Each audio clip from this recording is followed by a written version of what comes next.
Learning more tonight about a deadly standoff south of the metro. Around 3:45 yesterday afternoon, Nebraska City police arrested 23-year-old Jackson Kelly on a sexual assault charge.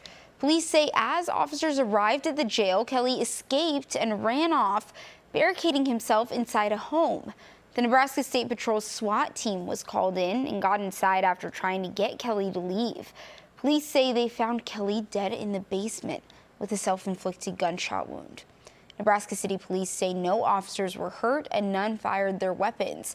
A grand jury will look into Kelly's death, as is Nebraska law.